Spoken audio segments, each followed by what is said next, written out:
Nama lengkap Rio Maheso Jenar. Alamat Desa Cirebon Girang, Kecamatan Talun, Kabupaten Cirebon, Provinsi Jawa Barat, Indonesia. Nomor telepon 082123348787. Tempat tanggal lahir Kuningan 26 Juli 1999. Riwayat pendidikan: SDN 3 Lengkong pada tahun 2011, SMP Al-Wahliyah pada tahun 2014, MAN 2 Kuningan pada tahun 2017, dan IAIN Syekh Nurjati Cirebon pada tahun 2017 sampai sekarang. Pengalaman organisasi: Ketua Umum Himpunan Mahasiswa Sosial 2019-2020, Ketua Bidang Aliansi Mahasiswa Pendidikan IPS Seluruh Indonesia pada tahun 2019-2020, Ketua Advokasi Pergerakan Mahasiswa Islam Indonesia pada tahun 2020-2021, Ikatan Remaja Masjid pada tahun 2019-2020, Ketua Umum Aliansi Mahasiswa Pendidikan IPS Seluruh Indonesia pada tahun 2020-2021. Oke, Assalamualaikum warahmatullahi wabarakatuh. Selamat datang kepada mahasiswa baru IAIN Syekh Nurjati Cirebon. Perkenalkan, nama saya Rio Maheso Jenar, berasal dari IAIN Syekh Nurjati Cirebon juga. Dan saya ucapkan selamat datang di kampus IAIN di daerah Cirebon yang mahasiswanya sangat luar biasa dan sangat banyak. Di sini ada berbagai fakultas dan berbagai jurusan. Ada 3 fakultas, yaitu Fakultas Ilmu Tarbiyah dan Keguruan, ada Fakultas Syariah, dan Fakultas Usuluddin Adab dan Dakwah. Ya, di sini saya akan memaparkan terkait kealmafisian atau Aliansi Mahasiswa Pendidikan IPS Seluruh Indonesia, di mana di sini saya buka sedikit terkait almafisi sendiri. Adalah sebuah wadah di mana mahasiswa-mahasiswa IPS di seluruh Indonesia itu dapat berkumpul atau dapat diwadahi melalui almafiksi. Nah, di sini kawan-kawan pasti penasaran terkait almafiksi ini, karena perlu adanya wadah atau organisasi tingkat nasional untuk mahasiswa-mahasiswa ilmu pengetahuan sosial. Nah, oke, lanjut. Di sini kita kupas terlebih dahulu dari segi sejarahnya almafiksi. Nah, untuk sejarah almafiksi ini, proses berdirinya tidak terlepas dari organisasi namanya Himpipsi. Nah, jadi almafiksi ini sebelumnya bernama dari Himpipsi. Apa Himpipsi itu? Yaitu Himpunan Mahasiswa Pendidikan IPS Indonesia. Nah, tapi untuk Himpipsi ini berdiri pada tanggal 28 November 2011 di Universitas Negeri Yogyakarta. Nah, diketuai oleh Agus Wasono dari UNY. Nah, dengan anggotanya ada wilayah barat, yaitu UNJ atau Universitas Negeri Jakarta, lalu ada UPI, Universitas Pendidikan Indonesia, lalu ada UNIBA. UNIBA itu Universitas Balai Bandung. Nah, wilayah tengahnya itu ada UNY, Universitas Negeri Yogyakarta, lalu ada UM atau Universitas Malang. Nah, wilayah timurnya ada Universitas Negeri Makassar. Itu untuk Himpipsi sendiri. Nah, pada Himpunan Himpipsi periode 2002, untuk periodenya itu pada periode kedua di Universitas Negeri Makassar, dengan ketua terpilihnya itu saudara Adil Ihsan, itu dari Universitas Negeri Makassar.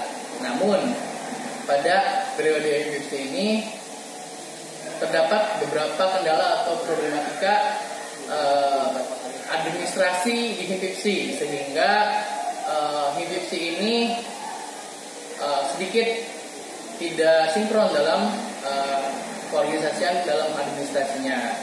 Nah, maka selanjutnya pada Muswil. Nah, Muswil ini musyawarah wilayah. Muswil di tengah dan di barat HIPC sepakat.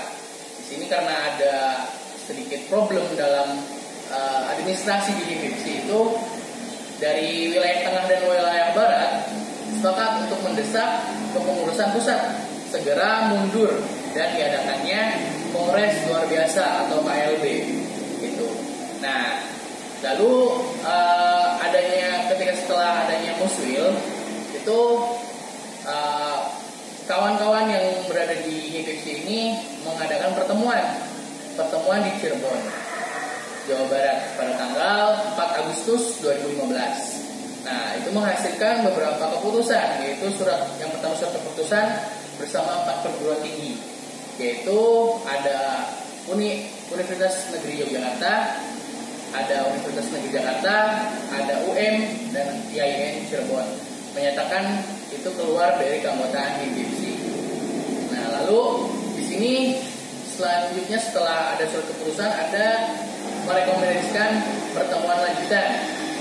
Nah, pertemuan lanjutan ini berada di UNY, dan pertemuan di UNY ini menghasilkan SK atau surat keputusan, ditandatangani beberapa perwakilan dari kampus yang teman-teman yang berada di HIPC, yaitu dari yang pertama dari UNY, dari saudara Dimas Wicaksana Nur Faisal, lalu ada Ilham Pamungkas dari UNJ, lalu ada Wahyu Rio Devan dari UM, dan saudara Mustadi dari IAIN Cirebon.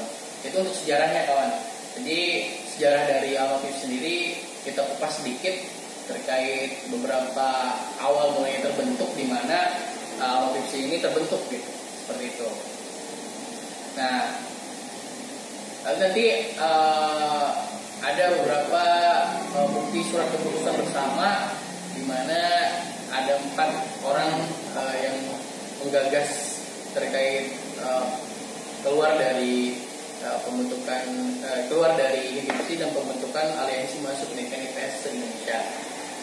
Nah, deklarasinya itu di UNY pada tanggal 20 Desember 2015. Nah, ini mengadakan pertemuan kembali di UNY dan dihadiri oleh kampus UNJ, UPI, Uniba, lalu IAIN Cirebon, UNY, UM, UNES, dan UNM. Nah, itu menghasilkan 3 poin. Yang pertama itu tentang mendeklarasikan aliansi mahasiswa pendidikan IPS se-Indonesia sebagai pengganti HIPC. Nah, yang kedua itu membentuk tim formatur dari masing-masing perguruan tinggi mengirimkan 2 delegasi. Nah, yang terakhir mencetuskan semboyan. Semboyannya apa nih? Nah, semboyan dari Al-Mafif sendiri yaitu Panca Pusaka Nayotama. Artinya, Panca Pusaka Nayotama ini 5 senjata menuju kebijaksanaan. Nah, poinnya apa aja nih terkait 5 senjata menuju kebijaksanaan ini? Yang pertama, itu ada kekeluargaan. Jadi di Al-Mafif ini kita mempunyai semboyan untuk kekeluargaan.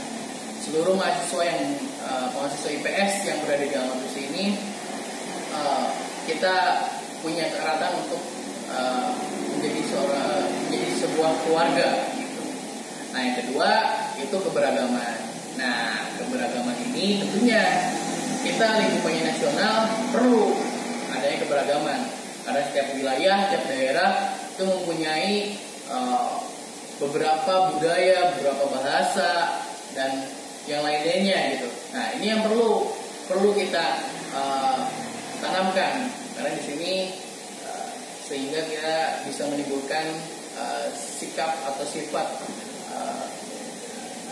toleransi seperti itu. Nah, yang selanjutnya yang ketiga, tidak lupa adanya aliansi mahasiswa ini. Namanya mahasiswa itu harus berintelektual. Nah, yang ketiga ini poinnya intelektual. Nah, yang keempat yaitu poin keempat, ada musyawarah mufakat. Nah, musyawarah mufakat ini perlu dan penting sekali karena dalam aliansi ini berbagai perguruan tinggi, berbagai orang banyak menyatu gitu kan dalam satu wadah dan satu keluarga, pasti mempunyai pemikiran-pemikiran yang berbeda dan mempunyai unsur yang berbeda. Di sini perlu adanya musyawarah mufakat untuk menyatukan satu frekuensi atau menyatukan sebuah pendapat dengan satu ide yang berbeda seperti itu. Lalu yang terakhir itu tanggung jawab sosial, ini perlu sekali. Nah seperti itu. Itu deklarasi saat pertemuan di UNY pada tanggal 20 Desember 2015. Seperti itu deklarasinya. Nah, lalu ada deklarasi kembali, ada deklarasi Alma Fiksi dan BLO Alma Fiksi. Apa sih BLO? Nah, jadi di sini ada pengurus pusat Alma Fiksi sebagai, kita bisa analogikan sebagai eksekutor. Nah, untuk BLO-nya ini sebagai legislatif atau yang membuat aturan. BLO itu Badan Legislatif Organisasi. Nah, pertemuannya itu diadakan di Universitas Negeri Semarang pada tanggal 7 hingga 9 Oktober 2016. Dihadiri oleh UNJ, YIN, Cirebon, UPI, UIN Jakarta, UNY, UM, UNES, UIN Malang, YIN Tulung Agung, YIN Jember, dan yang terakhir UNM. Menghasilkan ada beberapa poin. Nah, ada 6 poin terkait deklarasi pada saat di Universitas Negeri Semarang.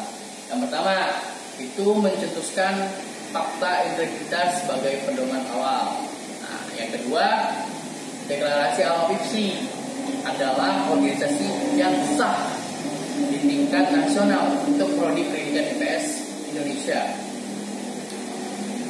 Nah, yang ketiga, poinnya membentuk badan legislatif organisasi sebagai lembaga pengawas Alma Fiksi dalam menjalankan tugasnya. Itu untuk poin ketiga ini membentuk BLO. Nah, yang keempat, terpilihnya Saudara Mustadi dari YIN Syekh Cirebon sebagai ketua pertama Alma Fiksi. Nah, yang kelima, terpilih Saudara Ilham Pamungkas dari Universitas Negeri Jakarta sebagai koordinator pusat pertama Badan Legislatif Organisasi Alma Fiksi atau BLO. Yang poin yang keenam itu terkait pembagian wilayah Alma Fiksi. Nah, untuk deklarasi Alma Fiksi ini terbentuknya bagian wilayah, yaitu yang pertama ada wilayah 1. Wilayah 1 ini ada beberapa perguruan tinggi, yaitu ada UNJ, UPI, UIN Jakarta, dan yang terakhir YIN Cirebon. Nah, untuk wilayah pertama itu dikoordinatori oleh UPI atau Universitas Pendidikan Indonesia. Wilayah 2 itu ada Universitas Negeri Yogyakarta, ada UM, ada UNES, ada UIN Malang, ada YIN Tulung Agung, ada YIN Jember. Nah, itu untuk wilayah 2 sendiri dikoordinatori oleh Universitas Negeri Yogyakarta. Nah, untuk wilayah ketiga, wilayah terakhir ini ada UNM, satu kampus untuk di wilayah 3. Itu untuk deklarasi Alma Fiksi dan BLO di angkatan pertama. Nah, Alma Fiksi sendiri itu disingkat Alma Fiksi ya. Nah, untuk dijelasannya sebenarnya Alma Mahasiswa Pendidikan IPS seluruh Indonesia ini merupakan kesatuan arah gerak mahasiswa IPS seluruh Indonesia melalui wadah aspirasi untuk menunjang mahasiswa pendidikan IPS dalam mengemban arah profesi. Nah, untuk tetap menjaga arah pergerakan mahasiswa pendidikan IPS seluruh Indonesia, kita dengan kesadaran tinggi dan niat yang ikhlas membentuk sebuah wadah organisasi skala nasional untuk pengembangan arah profesi dan peningkatan kompetensi mahasiswa pendidikan IPS se-Indonesia. Dalam Alma Fiksi ini terdapat komponen, yaitu ada 4 komponen. 4 komponen ini yang pertama itu itu ada panca pusaka yang pertama tadi yang sudah dijelaskan. Lalu ada yang kedua itu fakta integritas. Yang ketiga ada anggaran dasar dan anggaran rumah tangga. Nah, ada anggaran dasar dan anggaran rumah tangga ini bukan rumah tangga suami dan istri ya tentunya. Nah, anggaran dasar dan anggaran rumah tangga ini sebagai aturan, di mana aturan dasar organisasi ini perlu dan sangat penting. Nah, dan yang terakhir itu yang keempat itu ada mekanisme pengawasan atau bisa dilaksanakannya oleh BLO atau Badan Eksekutif Organisasi. Itu untuk pengertian secara ringkasnya terkait Alma Fiksi seperti itu. Jadi untuk Alma Fiksi sendiri ada sebuah wadah, intinya untuk sebuah wadah teman-teman mahasiswa pendidikan IPS seluruh Indonesia. Dan yang selanjutnya ada struktural kepengurusan pusat Alma Fiksi dan pengurus dari Badan Legislatif Organisasi Alma Fiksi sendiri. Untuk Alma Fiksi ini dibentuk pada tahun 2016 sahnya, dan kepengurusan ini berjangka kepada 2016 dan 2017 yang diketuai oleh Saudara Mustadi dari YIN Cirebon, dan yang kedua sekretarisnya dari Saudari Nyai dari YIN Cirebon juga, dan bendaharanya dari Saudari Dias dari YIN Cirebon juga. Nah, untuk koordinator wilayahnya tadi kan sempat disampaikan terkait deklarasi ini dibuat dan dideklarasikan untuk pembagian wilayah. Untuk wilayah yang pertama itu ada Saudara Ahmad Arif Saripudin dari UPI. Wilayah duanya dari Saudara Panji Brahmatio itu dari UNY, dan yang ketiga koordinator wilayah tiganya itu dari Universitas Negeri Makassar. Seperti itu. Itu untuk pengurusan pusat. Nah, untuk koordinator pusat BLO-nya itu dikoordinatori oleh Saudara Ilham Pamungkas dari UNJ, dan sekretaris umumnya Titik Husnul Khotimah dari UNJ juga.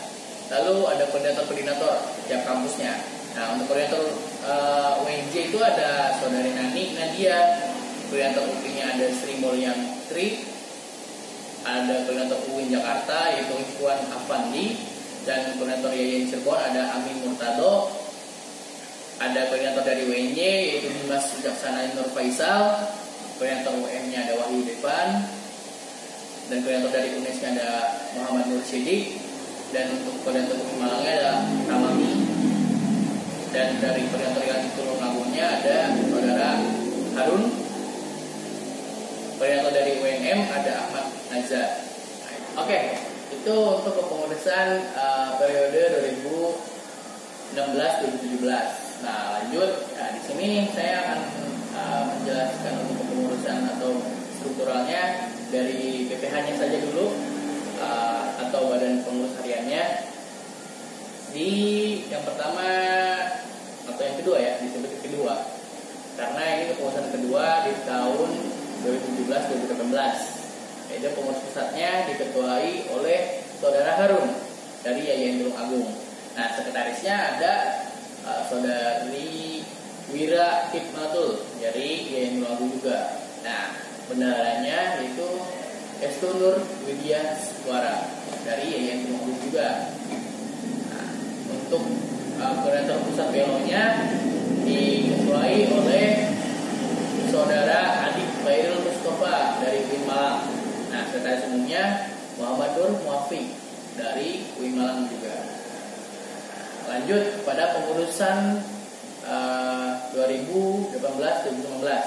Nah, untuk pengurus pusatnya itu diketuai oleh ketua umumnya Saudara Bima Purba dari UNY, lalu sekretarisnya Nanik Nadia dari UNJ, bendaharanya ada Saudari Setianingsih dari UNY, dan untuk pengurusan BLO-nya, koordinator pusatnya Baharudin Habibi dari YIN Teknologi Cirebon. Sekretaris Umumnya Feni Puspitaningrum dari UNJ. Lanjut pada kepengurusan pusat 2019-2020.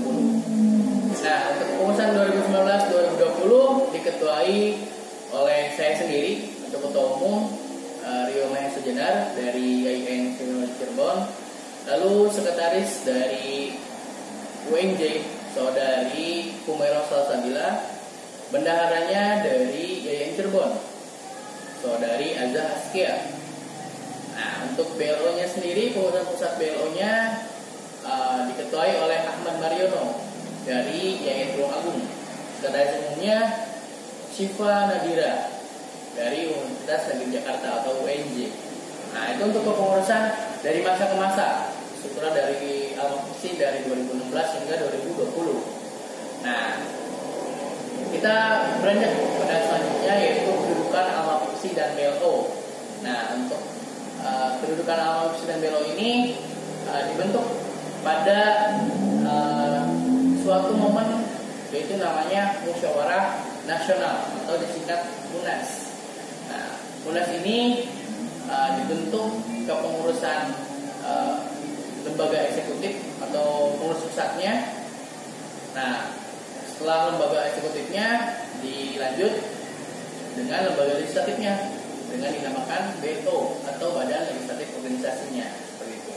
Jadi untuk pengurus pusat dan pengurus BLO sendiri itu dibentuk ketika Musyawarah Nasional atau MUNAS, seperti itu.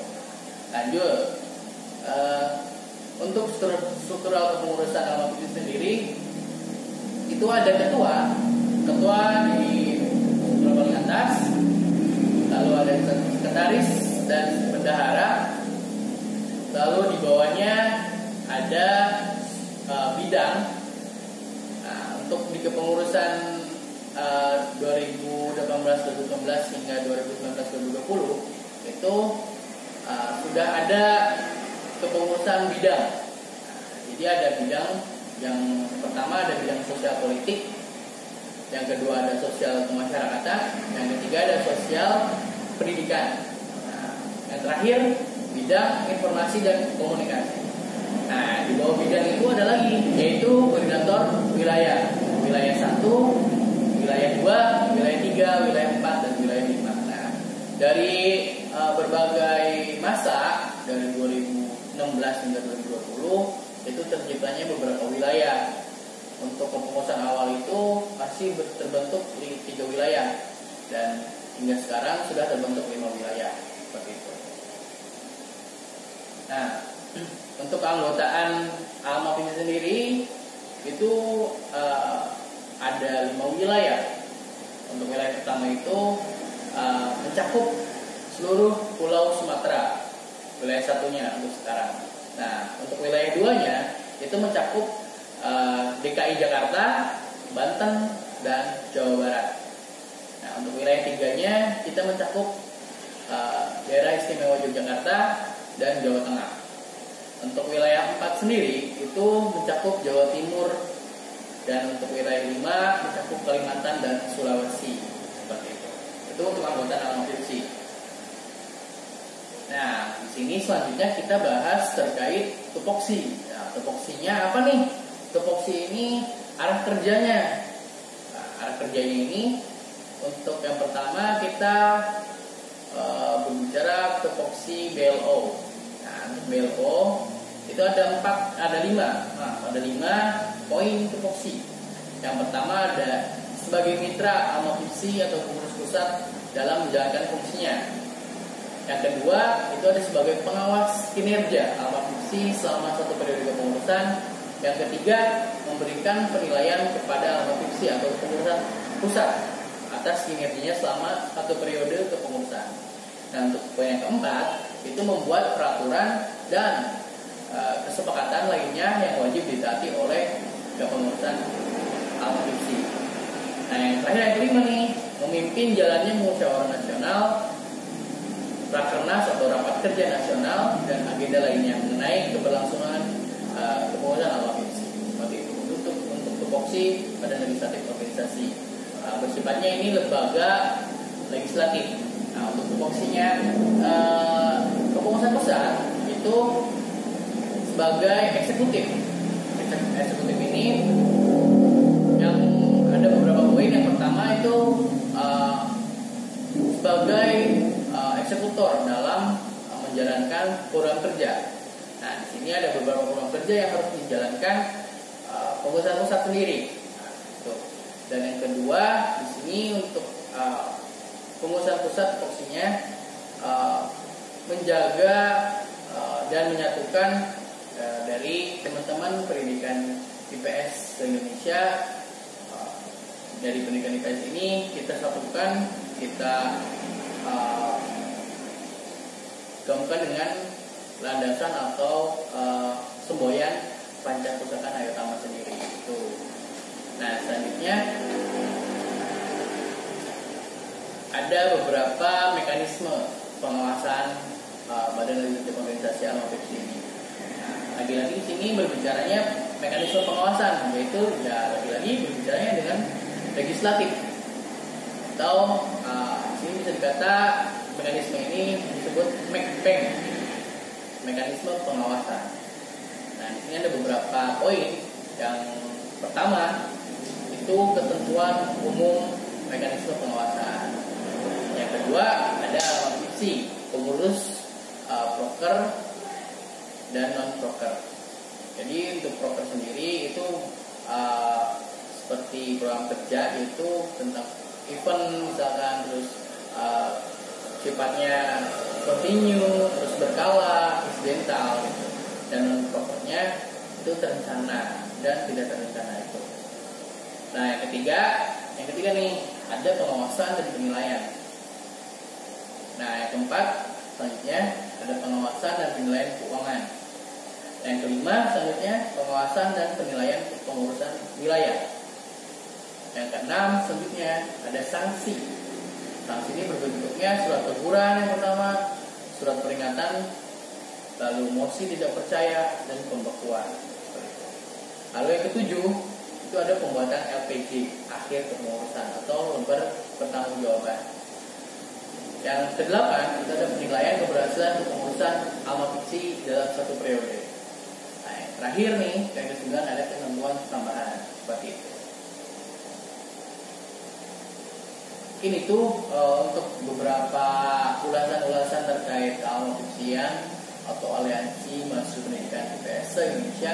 Jadi teman-teman semua nih sebagai mahasiswa baru perlu mengetahui betapa pentingnya di sini wadah sebagai mahasiswa pendidikan IPS itu dalam skala nasional.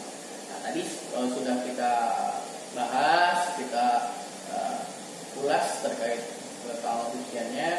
Jadi di sini teman-teman perlu mengembangkan apa yang kalian punya, apa yang kalian latih gitu kan dari sebelum-sebelumnya, entah dari jenjang sekolah gitu kan. Nah, perlu ditingkatkan terkait bakat-bakat atau kemampuan atau bisa dikatakan bahasa gaulnya itu soft skill gitu. Nah, soft skillnya itu teman-teman perlu diasah gitu kan untuk bisa membentuk kalian itu sebuah kualitas pada diri kalian masing-masing ya. Misalkan teman-teman ada yang bisa menulis gitu kan. Nah, sehingga harus dilatih gitu kan. Kemampuan menulis ini bisa membuat buku misalkan. Nah, itu kan bisa dilatih, bisa juga nanti bisa jadi penulis gitu. Terus misalkan senang nyanyi gitu kan. Nyanyi gitu kan, atau misalkan nyanyinya di kamar mandi atau di TikTok gitu kan. Kebanyakan kan zaman sekarang itu kan TikTokan gitu kan. Aduh, nah itu perlu diasah gitu kan, yang lebih apa ya, diasahnya lebih bagus gitu kan, sehingga kalian bisa berlatih terus dan kita harapkan mungkin bisa jadi penyanyi gitu kan nantinya. Siapa tahu gitu kan, karena nggak ada yang tahu untuk perencanaan masa depan. Jadi beberapa kemampuan teman-teman lah gitu kan. Yang lainnya ada yang suka sepak bola gitu kan, atau catur gitu kan, atau misalkan main games gitu kan. Games juga sebenarnya teman-teman harus bisa melihat sisi baik dan sisi buruknya gitu kan, seperti itu. Misalkan jadi untuk main game ini jangan hanya untuk senang-senang saja. Kalau misalnya senang games, jadi gamers, manfaatkanlah gitu kan. Misalkan untuk mencari uang atau mencari nafkah dengan misalkan main game ini bisa sampai GG gitu kan, sampai ahli gitu kan. Nah, dibuatkanlah misalkan di YouTube gitu kan, live streaming di IG atau di Facebook gitu kan. Ini kan bisa membuahkan penghasilan gitu. Jangan sampai hanya main games itu ngabisin waktu aja gitu kan. Nah, jangan. Jadi harus di zaman serba modern, serba teknologi ini sekarang teman-teman harus bisa memilah dan memilih gitu kan. Mana yang baik dan mana yang buruk seperti itu. Jadi ketika sudah menjadi mahasiswa gitu kan. Mahasiswa ini derajatnya menurut saya lebih tinggi, di mana ada kata maha dari para siswa. Maha ini itu paling atas, nggak ada kata lain dari maha ini, ada dua, itu hanya maha kuasa dan maha siswa. Jadi kawan-kawan harus benar-benar, ini sebagai, menurut saya sebagai tantangan sekali gitu, mengemban nama sebagai status mahasiswa gitu kan. Itu perlu olah lah untuk kemampuan atau soft skillnya, bertanggungjawabkanlah status mahasiswa kalian. Jadi itu untuk dari penjelasan dari Ketua Kepolisian atau tentang aliansi mahasiswa pendidikan seluruh Indonesia. Nanti mungkin di lain waktu di masa pandemi kali ini, semoga kita bisa dipertemukan nanti di masa pandemi ini. Semoga teman-teman semua yang berada di rumah, yang berada di kampung halaman, semoga selalu disehatkan, selalu dijaga oleh Tuhan kita semua, dan semoga teman-teman selalu semangat dalam belajar, karena belajar ini penting dan sangat perlu.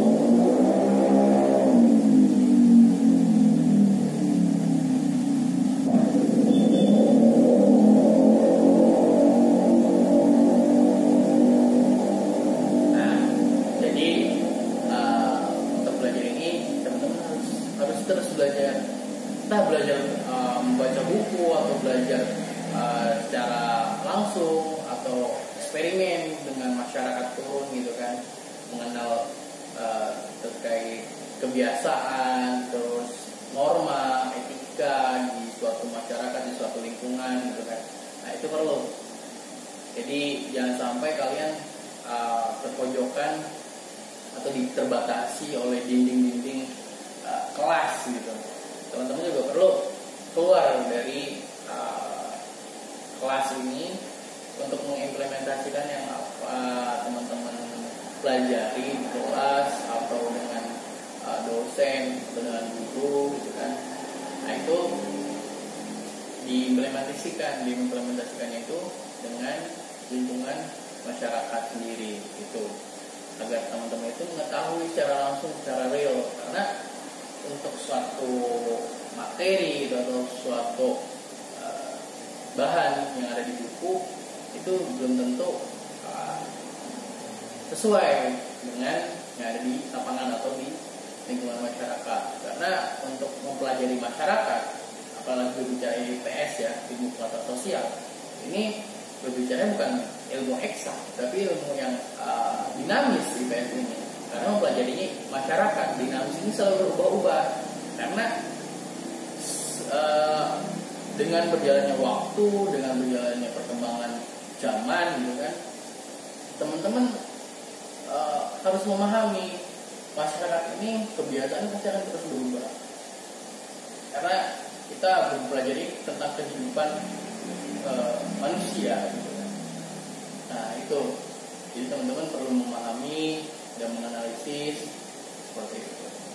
Mungkin itu dari saya. Jadi teman-teman harus terus jaga kesehatan,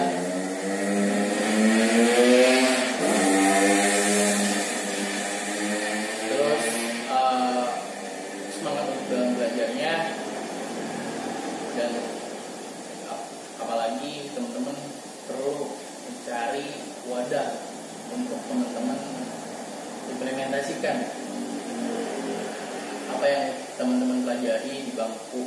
perkuliahan nanti atau di bangku sekolah saat dulu gitu kan. Nah, teman-teman perlu mencari wadah atau tempat di mana teman-teman bisa mengapresiasikan atau mengeluarkan lah ya, mengimplementasikan gitu, mengimplementasikan apa yang teman-teman pelajari gitu. Perlu, dan itu sangat perlu sekali. Nanti akan terasa ketika teman-teman sudah masuk dalam wadah tersebut dan teman-teman turun ke masyarakat, itu sangat sangat bermanfaat dan sangat benar-benar terasa gitu. Itu dari saya. Itu saja terkait pemaparan tentang Alma ya teman-teman. Mohon maaf jika dari saya ada salah kata atau salah ucap, dimohon dimaafkan ya, dan tetap untuk stay safe ya untuk teman-teman semua. Bantu untuk masyarakat yang ada di luar teman-teman agar tetap menjaga kesehatan dan tetap memakai protokol kesehatan agar situasi pandemi corona ini dapat teratasi dan dapat hilang. Karena di sini untuk pandemi ini teman-teman perlu bekerja sama, bukan hanya dari pihak pemerintah saja atau pihak dari masyarakatnya saja. Ini harus sama-sama bekerja sama gitu kan, dari pemerintah maupun dari masyarakatnya bareng-bareng untuk mengatasi ini. Seperti itu, untuk misalkan membantu dalam cara menjaga kesehatan, cara memakai protokol kesehatan, itu perlu teman-teman sosialisasikan seperti itu. Jadi tetap untuk semangat belajar dan belajar intinya. Terima kasih dari saya, kurang lebihnya mohon dimaafkan. Oke, dan terima kasih. Satu pesan saya dari Rio Media, yaitu teman-teman harus selalu terbentur dalam segala hal dalam dunia ini, karena suatu proses teman-teman harus selalu terbentur, terus benturkan apa yang ada di hadapan, yang ada problem, terus benturkan, maka teman-teman ketika terus dibenturkanlah kepribadian teman-teman, pasti kepribadian teman-teman akan menjadi sebuah kepribadian yang terbentuk menjadi yang sebuah kualitas yang baik. Jadi terbentur dan terbentuk, itu kata Tarnawata. Sekian saya. Wassalamualaikum warahmatullahi wabarakatuh.